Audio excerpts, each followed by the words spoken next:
Agora a gente vai mudar de assunto para conversar sobre o aumento no preço, no valor dos aluguéis, que está preocupando muita gente, né? A gente vai conversar com o Alexandre Rico, que é advogado especialista em direito imobiliário e também do consumidor. Seja bem-vindo, tudo bem? Bom, Cristiane, muito grato pela oportunidade. Prazer é todo nosso te receber aqui, afinal Sempre de contas. prazer estar aqui também. Com toda certeza não é um momento para absorver aumentos muito expressivos, né? A gente já vê os preços, compra no mercado, tudo ficando mais caro de uma forma geral, a renda ficando mais justa, mais apertada. Muitos trabalhadores perderam suas rendas ou então tiveram reduções significativas também.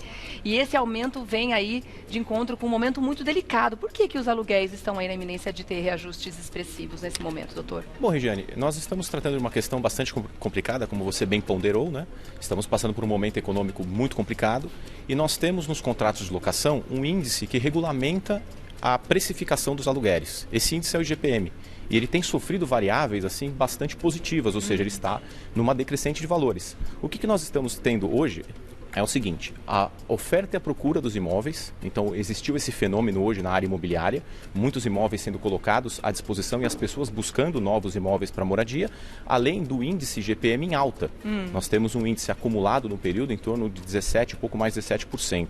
Então esse índice impactou de uma forma bastante negativa no aumento da precificação das locações, né? O que faz um tempo que a gente não vê um IGPM alto assim?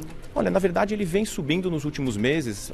Se não me falha a memória, nos últimos 2, 3 anos nós temos tido uma alta do IGPM, né? Um dos fatores do IGPM é que ele tem alguns elementos que são matemáticos atrelados a questões econômicas de alguns produtos da área industrial. A precificação dele é composta por alguns vetores econômicos. Vamos entender como é que é calculado o IGPM, como é que a gente chega a essa conclusão. Também tem a questão do dólar envolvida. Exatamente, ali, né? O IGPM ele é composto por alguns elementos da área econômica, alguns produtos, serviços, alguns bens, especialmente questões atreladas ao agronegócio e à indústria. Muitos desses elementos, eles têm a sua precificação parametrizada com o dólar. E nós estamos passando por um momento de aumento significativo do dólar. Sim. Por isso o IGPM apresenta essa alta, né? E por que ele é repassado diretamente no valor dos aluguéis? Como é que acontece esse reajuste? Bom, todo contrato de locação, ele tem como cláusula, uma das cláusulas previstas no contrato é a cláusula de atualização de valores. Então o contrato de locação, ele tem um período, finalizado o contrato, ele é renovado e a renovação prevê uma cláusula de reajuste. Isso é feito a cada 12 meses? Exatamente, ou dentro do período em que o contrato foi celebrado, porque as partes podem disciplinar um tempo de acordo com a sua conveniência e oportunidade. O IGPM é um dos elementos colocados nesse contrato. Então, na medida em que existe a previsão contratual de reajuste pelo IGPM, esse é o índice que é utilizado no contrato. E existe como algum tipo de cálculo que diz que esse ajuste está sendo abusivo? Existe um teto para esse aumento, no caso, no valor dos aluguéis, de repasse do IGPM para os aluguéis, ou não existe? Não, na verdade não. O que nós temos hoje, e especialmente nesse momento nosso de pandemia, esse momento em que nós estamos lidando com uma economia bastante complicada e as pessoas com muitos problemas econômicos e financeiros, é o bom senso. Porque nós temos estimulado muitas pessoas a uma boa conversa, ao trato amigável, conciliatório entre locadores e locatários, especialmente os locatários que tratam com imobiliárias, né? Então o diálogo ele é sempre positivo, para que as pessoas entendam, tenham um pouquinho de empatia com o problema do outro, né? E verifiquem que muitas vezes as pessoas não conseguem renovar os seus contratos ou celebrar um novo contrato por força da questão que envolve a precificação da locação, porque se prejudicaram com a questão da pandemia. Então hoje, muito embora nós não tenhamos um ato legislativo que de certa forma coloque um teto ou interfira no momento contratual, o que nós temos é a necessidade das pessoas terem um bom diálogo, uma conciliação para chegarem num vetor comum, né? Então, assim como não existe um teto, também não existe nada que diga, olha, estamos em crise, não existe uma lei que segura o aumento ou segura esse reajuste por um determinado período. O que nós temos, de fato, é o bom senso das pessoas, né? Elas transacionarem de acordo com a conveniência e oportunidade, respeitadas as posições, né? E que dicas você daria, então, para que locadores e locatários entrem num acordo? Como é que pode caminhar essa conversa para que chegue num denominador comum interessante para ambas as partes? Sim.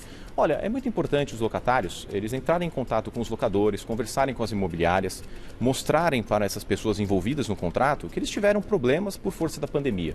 Algumas pessoas tiveram seus contratos suspensos, outras pessoas uma redução da jornada, o que impactou numa diminuição dos seus vencimentos mensais, além de empresários e pessoas que trabalham de forma autônoma, também com problemas econômicos e financeiros, né? Ficamos uma boa parte do tempo sem poder trabalhar, sem prestar serviços, né? O que impactou na economia do lar, na economia doméstica. Então, uma conversa bem significativa, bem pontual, mostrando esses vetores para os locadores e para as imobiliárias, para que as pessoas elas tenham um pouquinho de empatia, como nós falamos agora há pouco, né? Entendam um pouquinho o cenário do outro e façam uma composição que objetiva o quê? Salvaguardar o contrato. Tá. É importante que o contrato seja celebrado, a propriedade ela tem uma função social, é interessante para o locador estar com o imóvel locado.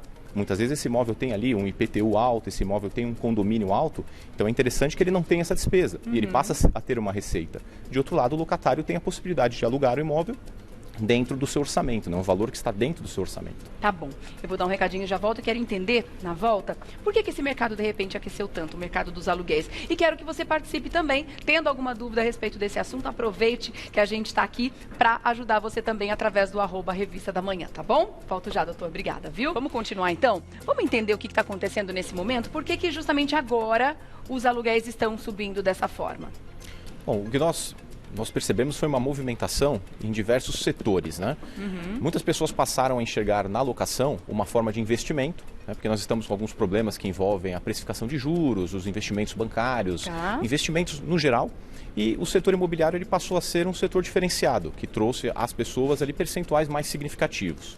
De outro lado, nós tivemos também a procura por imóveis. E essa procura, evidentemente, faz com que a oferta trabalhe um conceito de modificação dos seus valores, né? Então, a precificação da locação ela aumentou.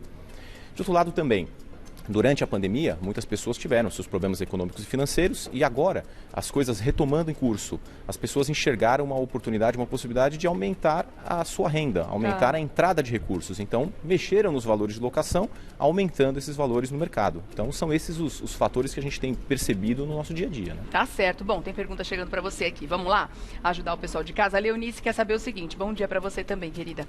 Na pandemia, reduziu o valor do aluguel do meu inquilino. Já posso voltar ao valor normal que era cobrado? Ela não está nem falando de reajuste, ela está falando, por enquanto, só de voltar ao que era praticado antes da quarentena começar. Olha, se a redução ela foi feita sem um prazo determinado, de certa forma ela já pode retornar sim. O que nós sempre aconselhamos as pessoas, no momento em que elas fizeram esses reajustes, né, que se deu por conveniência e oportunidade, que elas estabelecessem um prazo. Então, uma diminuição do valor da locação durante alguns meses ou até o final da pandemia, da quarentena, enfim.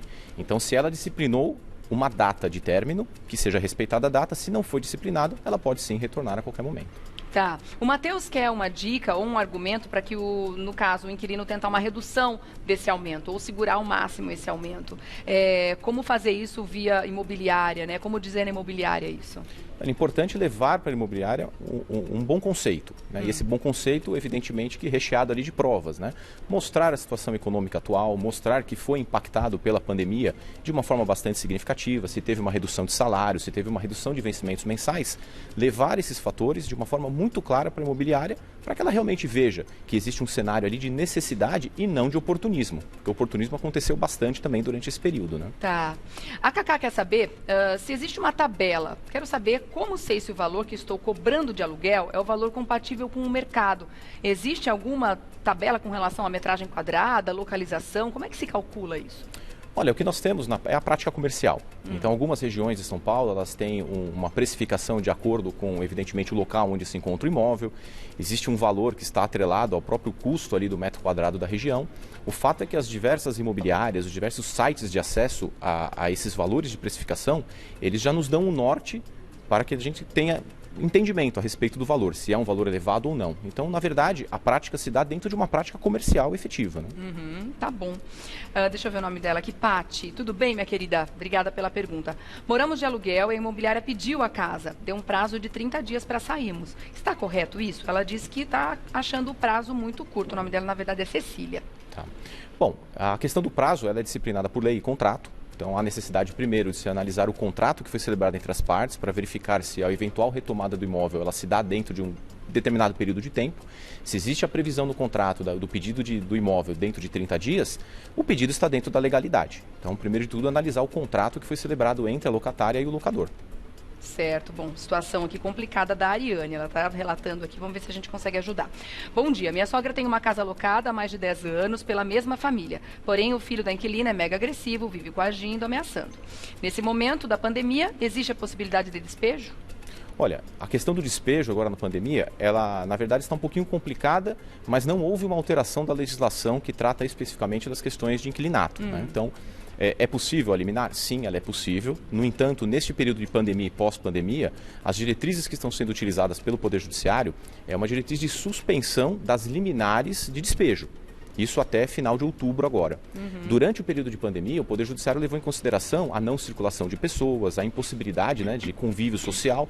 Então não fazia nenhum sentido, até por preservação da vida e da saúde das pessoas, que liminares de despejo fossem conferidas pelo Judiciário. As pessoas não podiam circular, consequentemente, isso atrapalharia muito a questão da contenção do vírus. Mas agora, com a flexibilização, sem que tenha havido uma alteração da lei, há uma diretriz no sentido de se aguardar pelo menos até o final de outubro, para que as liminares sejam retomadas. Né? Tá certo. Olha, ajudou bastante, respondeu muitas perguntas do público também. Agradeço a participação de todos, é claro. E agradeço também a sua participação, Alexandre Muito grato, Rico. Gina. Obrigada mais uma vez. O Alexandre, que é advogado especialista em direito imobiliário e também do consumidor. Vou deixar o Instagram para você começar a seguir agora. @Alexandre Rico, com 2 Cs. Alexandre Rico Advogado. Alexandre Rico Advogado. Muito obrigada mais uma vez, querido. Até uma próxima, viu? Até mais.